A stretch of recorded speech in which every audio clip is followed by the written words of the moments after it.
तो हेलो दोस्तों, आज हम इसको कुछ रूल्स और प्रिंसिपल्स जो quantum mechanical model of atom में रह गए थे उनको भी कंप्लीट करते हैं। तो सबसे पहले आपको पता है कि ऑफ बाउस प्रिंसिपल जैसा कि हमने पहले भी एक बार डिस्कस किया था कि इसमें an orbital of lower energy will be filled first followed by an orbital of higher energy and so on. तो उसके बेसिस पे हम देख लेते हैं ऑर्बिटल ऑफ लोअर एनर्जी। जैसे हमने आपको बताया था 1s 2s 2p 3s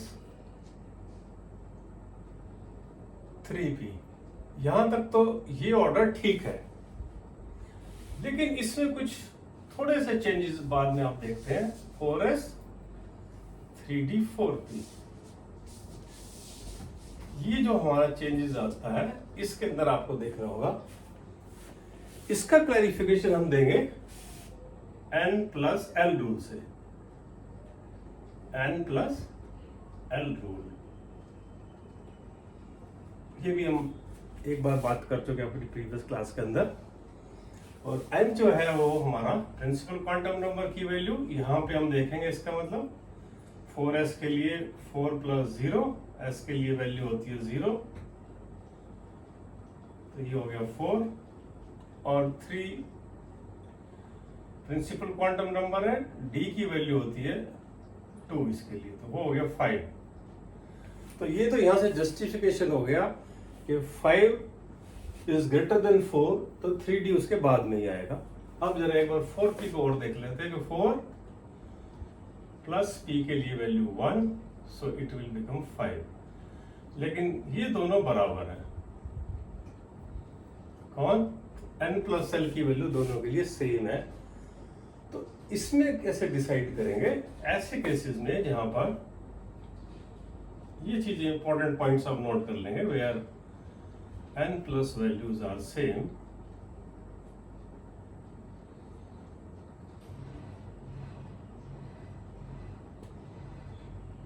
one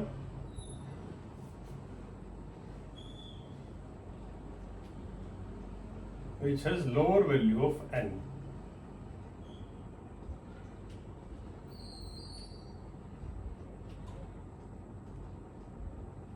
will be filled first.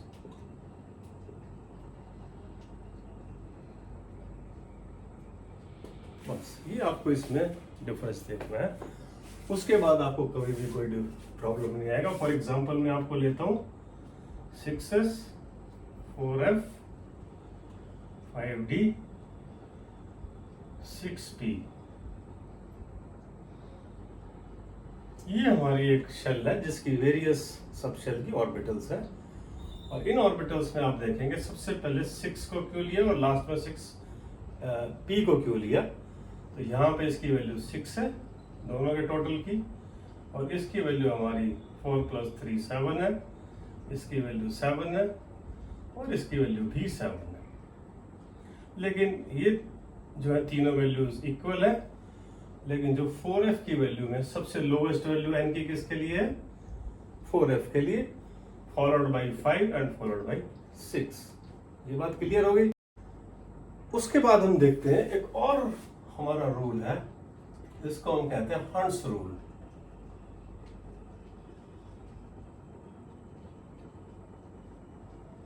ये हंस रूल क्या कहता है और इसकी क्या यूटिलिटी है?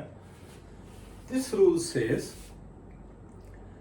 That whenever the orbital of the same subshell are filled, then first of all they will be singly occupied and then the pairing will start।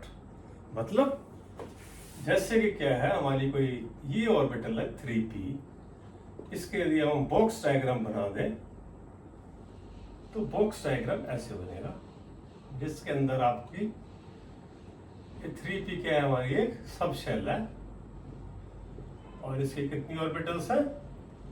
एक 3px, ये ऑर्बिटल्स है, एक 3py और एक 3pz। डेफिनेशन में मैंने क्या कहा है? The orbitals of the same subshell तो ये तीनों ऑर्बिटल एक ही सबशेल की है, that is 3p। This is very important point. आप orbitals of the different subshell की बात करेंगे तो this rule will not be applicable. तो वो कहता है firstly they will be singly occupied, यानी पहले आप एक एक इलेक्ट्रॉन सब में फिल करेंगे और फिर यदि कोई चौथा इलेक्ट्रॉन भी आता है तो the fourth electron will come and do the pairing with the first. Fifth आता है तो that will do the pairing with the second and sixth electron आता है तो वो फिर ऐसे। Same is the case with the others and then we have Pauli's principle. अब पॉलीज प्रिंसिपल क्या कहता है और ये किस तरह से हेल्प करता है? According to Pauli's principle, no two electrons in the same subshell, an orbital of the same subshell, यानी एक ऑर्बिटल के बारे में होगा, no two electrons particularly, no two electrons of an orbital। ये दो इलेक्ट्रॉन के बारे में बात कर रहा है कि किसी एक ऑर्बिटल के दो इलेक्ट्रॉन के लिए जो वैल्यू होती है of an orbital of the same subshell,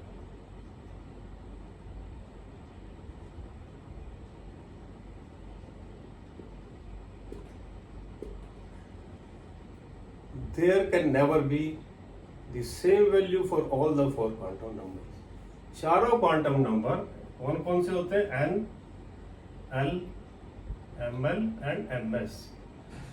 इन चारों की वैल्यू कभी भी कैन नेवर बी सेम।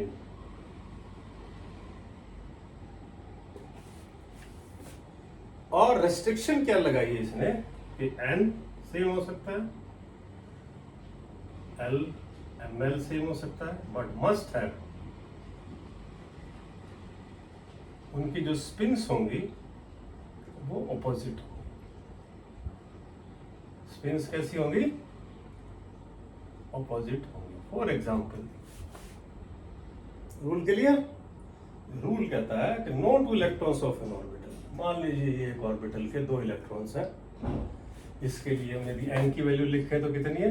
दोनों के लिए, इसके लिए भी 3 है, इलेक्ट्रॉन नंबर 1 के लिए भी 3 है और इलेक्ट्रॉन नंबर 2 के लिए भी, दोनों के लिए वैल्यू क्या है? 3 है। ये एक ऑर्बिटल के 3px के ऑर्बिटल इलेक्ट्रॉन्स है। उसके बाद यदि हम इसमें l की वैल्यू देखें तो दोनों क्या है? p के हैं तो दोनों के लिए 0 है, e1 के लिए भी और e2 के लिए भी, क्योंकि l की वैल्यू p ऑर्बिटल की हमेशा 0 होती है। उसके बाद हम ml की वैल्यू देखें तो इन दोनों इलेक्ट्रॉन के लिए इस पर्टिकुलर ऑर्बिटल की वैल्यू क्या है? -1 है। दोनों के लिए क्या है? -1, क्योंकि ये इसकी वैल्यू होती है -1, 0 एंड +1। ये आपको बता देता पहले। लेकिन यदि ms की वैल्यू देखेंगे तो वो क्या होगी? एक की +½ होगी तो दूसरे की -½ होगी। अब ये सारे रूल्स लेके तो ml -1 दो बार लिख दिया तो इसको हम एक बार प्लस कर देते हैं। Anything else? और कोई प्रॉब्लम हो तो आप बताइए। ये 3 रूल्स हैं जिसमें चौथा एक सब रूल भी आ गया n+l रूल, उसमें n की वैल्यू को भी देखना है। अब आप इसके बावजूद भी कुछ एक्सेप्शंस हो सकती हैं तो वो हम बाद में देखेंगे।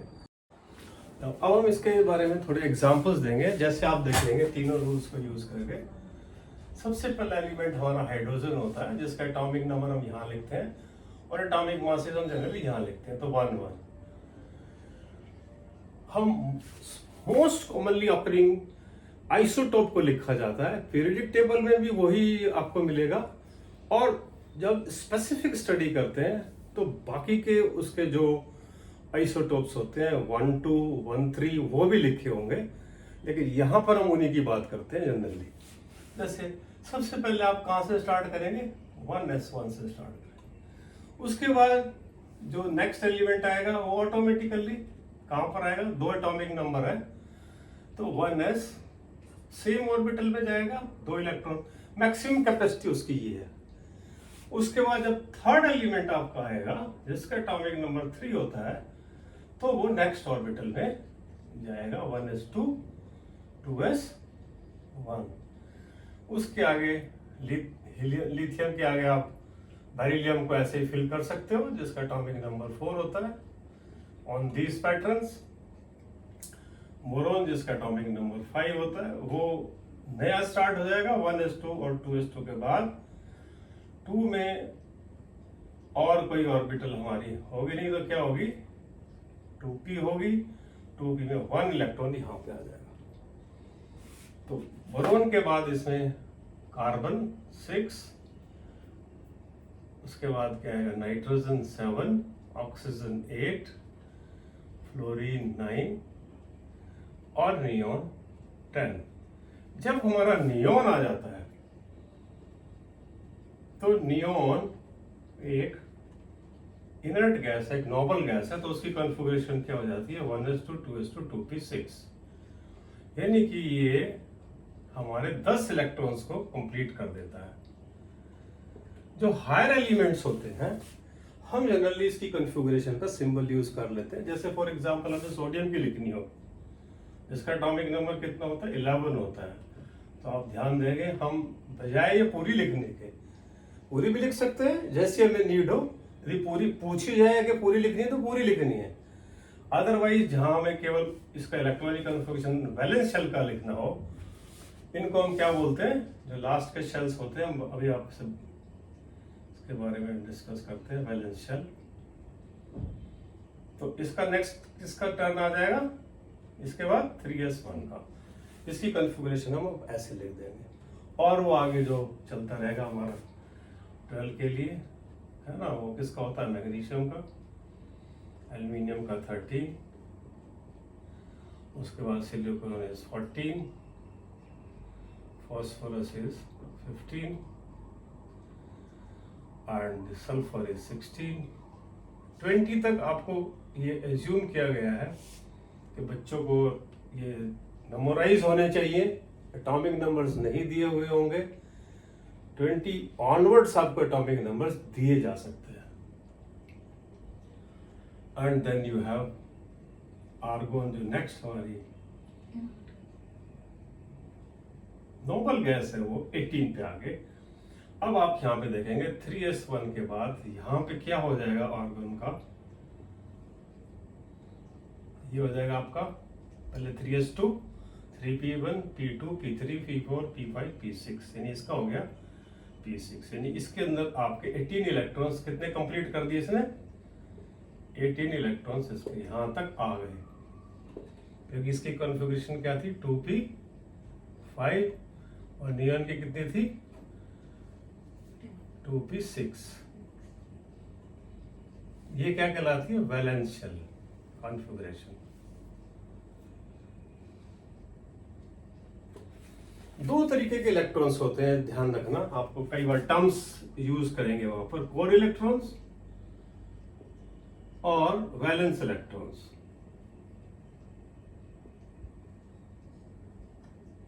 अब ये कोर इलेक्ट्रॉन्स क्या होते हैं, कोर इलेक्ट्रॉन्स हम एग्जाम्पल जैसे इसके अंदर ले लें, तो जो अंदर के इलेक्ट्रॉन्स हैं वो तो कोर इलेक्ट्रॉन्स हो जाएंगे, और जो हमारे वैलेंस शेल के अंदर है उनको हम कह देंगे, जैसे यहाँ पर वैलेंस शेल के इलेक्ट्रॉन्स कितने हैं हमारे 2s2 और 2p1 दोनों ही वैलेंस शेल है, तो इन दोनों को वैलेंस शेल कहेंगे, शेल की बात हो रही है। तो अब देखिए ये कंक्लूजन निकल गया कि जिसके वैलेंस शेल में जितने मैक्सिमम नंबर ऑफ इलेक्ट्रॉन्स हो सकते हैं उस पीरियड के अंदर पीरियडिक टेबल में उतने ही एलिमेंट्स आ सकते हैं। यानी पहले में एस में 2 इलेक्ट्रॉन्स आ सकते हैं, तो उसमें 2 एलिमेंट होते हैं hydrogen and helium. Second period के अंदर, क्योंकि जो सेकेंड हमारी शेल होती है उसमें 2s एंड 2p ऑर्बिटल्स होती हैं, तो 2s2 2p6, यानी टोटल आपको मिलेंगे 8 elements starting from lithium, then beryllium, then boron, carbon, nitrogen, oxygen, fluorine and neon। neon पे आके फुल्ली फिल्ड हो जाती है। फिर आ जाती है थर्ड पीरियड के अंदर, वहाँ पर 3s2 3p6 होता है, वहाँ भी 8 एलिमेंट्स ईच होते हैं और 8 एलिमेंट्स इन ऑल होते हैं।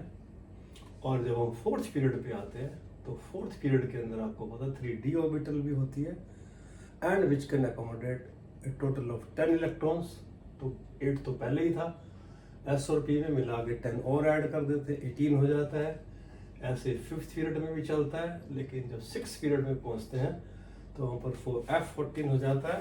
तो ये 18 तो पहले ही थे एस पी के, और ये 32 हो जाते हैं, लेकिन बस 7th पीरियड में भी सेम चलता है, उसमें 7s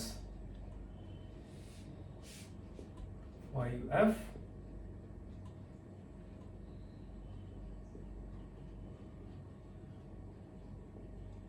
यानी कि वहां भी 32 एलिमेंट्स हो सकते हैं। इस तरीके से आपको पता चल जाएगा जिसके वैलेंस शेल में जितने नंबर ऑफ इलेक्ट्रॉन्स आ सकते हैं, एट ईच स्टेप एक नया एलिमेंट वहां जुड़ता चला जाता, और उस पीरियड के अंदर उतने एलिमेंट होते हैं, ये आप टोटल करके निकाल सकते हैं। अब है half field orbitals.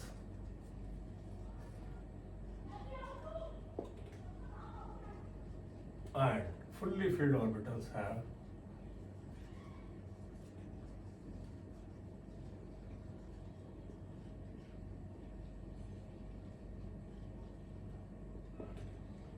extra stability.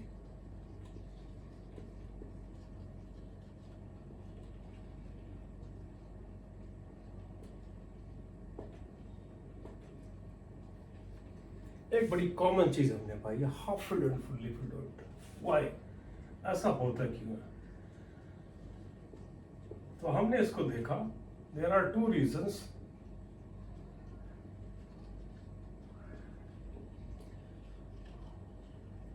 Number 1 is these are symmetrical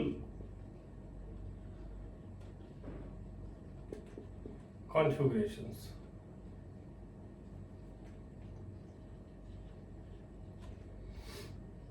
symmetrical distribution है इलेक्ट्रॉन्स का।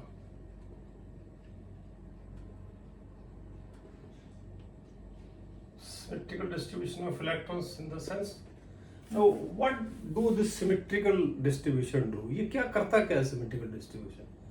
आप देखिए, symmetry always leads to stability. For example, आप देख लीजिए किसी चेयर में कितने हों, 3 legs हों और 4 legs हों, तो जो ज़्यादा स्टेबल होगी वो 4 legs वाली होगी। यदि किसी आदमी का एक पैर खराब हो जाए तो आप देखते हैं कि वो कितना अनस्टेबल हो जाता है। ऐसे ही किसी का एक हाथ ना हो, कोई भी चीज़ जिसकी पूरी सिमेट्री ठीक है वो ही ज़्यादा स्टेबल होती है, चाहे आप नेचुरल थिंग्स की देख लो, चाहे आप नॉन नेचुरल थिंग की। तो यहाँ भी वही एग्जाम्पल हमें दिखाई देता है कि जब हम half filled and fully field देखते हैं, जैसे मान लीजिए हम हाफ फील्ड देख लेते हैं, उसी से हमें समझ आ जाएगा। ये जो ऑर्बिटल्स है हमारे,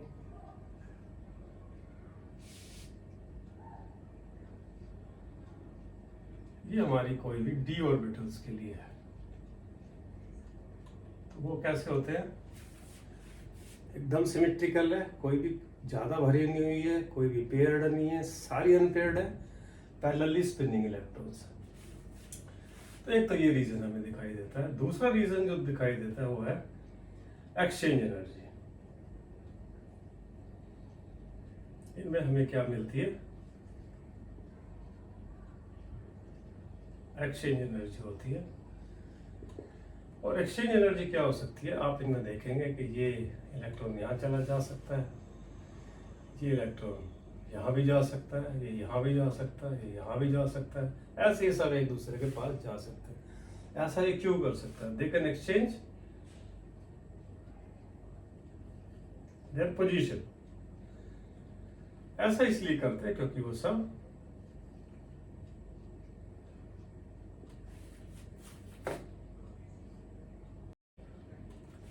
बिल्कुल आइडेंटिकल पोजीशंस पे प्रेजेंट है, और उनको जैसे ही जब कोई अपनी एनर्जी को, पोजीशन को चेंज करता है तो उसकी एनर्जी जो है वो रिलीज होती है, और जो नई पोजीशन उसकी होती है वो लोअर एनर्जी की होती है। तो at every time during the exchange the energy is given out, energy निकलती है, और जब जब एनर्जी निकलेगी तो वो ज़्यादा स्टेबल और उसकी जो कॉन्फ़िगरेशन वो हो जाएगी। तो half filled and fully filled orbital में ये सबसे ज़्यादा हो सकता है मैक्सिमम टाइम, क्योंकि ये इलेक्ट्रॉन हाँ 1 2 3 4 वाला, ये इधर जा सकता है, उधर जा सकता है, कोई कहीं भी जा सकता है, बिकॉज सारे के सारे एक इक्वल उस पे है। तो पैरेलली स्पिनिंग इलेक्ट्रॉन्स हैं, all are singly occupied electrons हैं, and that is why we say कि इनकी एक्सचेंज एनर्जी मैक्सिमम है। तो जहाँ जिसकी एनर्जी मैक्सिमम हो एक्सचेंज एनर्जी, और जिसके अंदर सिमेट्रिकल डिस्ट्रीब्यूशन ऑफ इलेक्ट्रॉन, ऐसी कॉन्फ़िगरेशंस को हमने पाया है that they have extra stability. तो जहाँ भी ये वाले केसेस आपको मिलेंगे, यानी कि फॉर एग्जांपल आप कहेंगे कि D5 is more stable then D6, ऐसी दो कॉन्फ़िगरेशंस को आपको दे के वो पूछ सकता है, कोई एटॉमिक नंबर दे दे और वो कहेंगे ये वाला ज़्यादा स्टेबल क्यों है दूसरे वाले से। तो आप उसकी इस कॉन्फ़िगरेशन के बेसिस पे बता सकते हो कि क्योंकि उसमें 5 इलेक्ट्रॉन है और 5 इलेक्ट्रॉन वाला केस जो है हाफ फील्ड होता है, और 6 वाला जो है हाफ फील्ड से थोड़ा ज़्यादा हो गया, तो वो उतना सिमेट्रिकल डिस्ट्रीब्यूशन नहीं बचा, और उसका एक जो पेयर है वो फिर एक्सचेंज एनर्जी में पार्टिसिपेट नहीं करेगा। We have to see a problem here that why chromium is having 4s1 3d5, the prevailing configuration जो एग्जिस्ट करता है, बट एक्चुअली में यूजिंग द ऑफ-बाउज प्रिंसिपल ये ऐसी होनी चाहिए।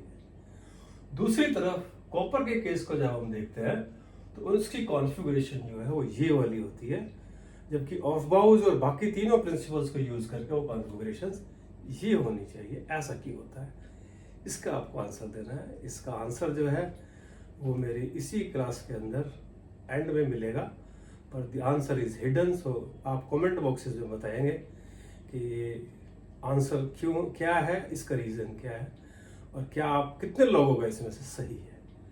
तो ये हमारा एटॉमिक मॉडल ऑफ एटम, जो quantum mechanical model of atom हमारा लास्ट मॉडल है, वो पूरा कंप्लीट हो गया है। हम इसकी एक क्लास लेंगे बाद में कभी अलग से, वो बोर्स एटॉमिक मॉडल के अंदर, जिसमें हम इलेक्ट्रॉनिक ट्रांजिशंस के बारे में बात करेंगे, जिसमें हम बताएंगे कि थ्रेशोल्ड फ्रीक्वेंसी क्या होती है, जिसमें हम बताएंगे कि वर्क फंक्शन क्या होता है, जिसमें हम बताएंगे कि इलेक्ट्रॉन का इजेक्शन या emission of from the surface of metals क्यों होता है ये, और इलेक्ट्रॉन्स का जो ट्रांजिशन है जब एक लेवल से n इज इक्वल टू 1 से n इज इक्वल टू 2 3 4 5 6 में होता है, तो वो जो एमिशन ऑफ एनर्जी होता है उसके जो स्पेक्ट्रल लाइंस निकलती है, उससे रिलेटेड जो प्रॉब्लम्स हमें आती हैं एग्जाम्स में, इवन जेई में भी आती हैं और नीट में भी पूछी जाती हैं। तो हम एक स्पेशल क्लास लेके उसकी डिस्कस करेंगे, और फिर एक आध और क्लास लेके यदि ज़रूरत पड़ी तो उसके कुछ न्यूमेरिकल सॉल्व करेंगे। तो तब तक आप नेक्स्ट क्लास का वेट करिए। Thank you very much.